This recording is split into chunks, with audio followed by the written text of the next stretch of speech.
Modelling کا انتخاب اس لیے کیا تاکہ افغانستان کی ثقافت اور تہذیب کی نمائندگی کر سکوں۔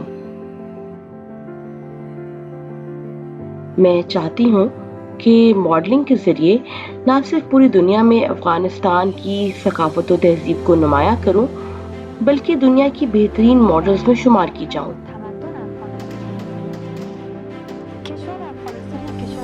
افغانستان ایک جنگ زدہ ملک ہے، لیکن یہاں کی تہذیب و ثقافت صدیوں پرانی ہے جسے کبھی بھولنا نہیں چاہیے۔ افغان لباس بہت حسین ہے جو آج تک دنیا کو صحیح معنوں میں معلوم ہی نہیں ہو سکا، اور میں یہ کام کرنا چاہتی ہوں۔ جہاں تک یہ کہ ماڈلنگ نے نوجوان طبقے پہ کیا اثر کیا، تو میں نے دیکھا کہ اس سے جوانوں میں بولنے اور بیان کی آزادی اور خود سوچنے کی ہمت آئی۔ کافی لڑکیاں مجھ سے رابطہ کرتی ہیں۔ موجودہ صورتحال میں صرف ہم ہی نہیں بلکہ سارے لوگ اور خاص کر خواتین کافی گھبرائی ہوئی ہیں۔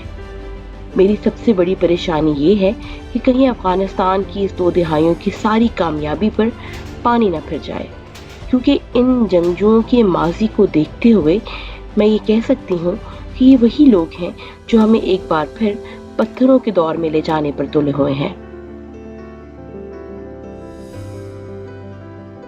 میری تو یہی خواہش ہوگی کہ دنیا والے ہمارا ہاتھ نہ چھوڑیں تاکہ میں اور میری جیسی اور افغان خواتین اپنی تہذیب کی نمائندگی جاری رکھ سکیں۔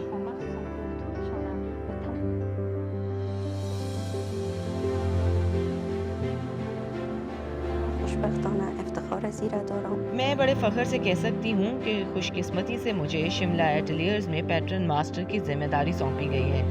میں پہلے کہیں اور کام کیا کرتی تھی، لیکن جب مجھے معلوم ہوا کہ محترمہ ثروت نجیب نے ایک ایسا برانڈ کھولا ہے جہاں پروفیشنل ڈیزائنر افغان کلچر، اس کے ساتھ بر صغیر اور مغربی کلچر کے ڈریسز کو افغان فیشن میں سامنے لاتے ہیں، تو میں خوشی خوشی ان کے ساتھ کام کرنا شروع ہو گئی۔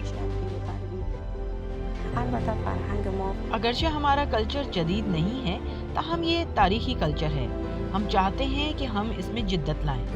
یہ فیلڈ اب کافی خطرے میں ہے۔ اس سے پہلے کبھی بھی میں فکر مند نہیں ہوئی تھی کہ یہ فیلڈ خطرے میں پڑ سکتی ہے۔ اسی وجہ سے میں نے اس فیلڈ کا انتخاب کیا تھا تاکہ اپنے کلچر میں جدت لا سکوں۔ ہم نے بہت کم ہی عرصے میں 20 پروفیشنل ماڈلز ٹرین کیے، جو بذات خود بہت بڑی اچیومنٹ ہے، نہ صرف ہمارے لیے بلکہ اس ملک کے لیے بھی۔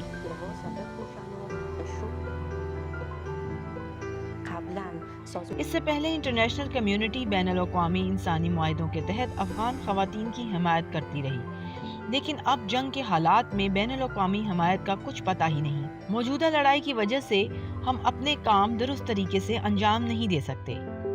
جب میرے جیسے خود کفیل لوگ جو افغانستان میں کام کرتی ہیں، جس کے ذریعے ہم اپنی فیملی کو اقتصادی طور پر مدد کر سکتے ہیں، اور جب ہم ہی اپنے گھروں سے کام کے لیے باہر نہیں نکل سکیں گے اور ہماری جان خطرے میں ہوگی، تو ہماری فیملی ممبرز کی جان بھی خطرے میں پڑ سکتی ہے اور وہ اپنی روزمرہ زندگی آسانی سے نہیں گزار سکیں گے۔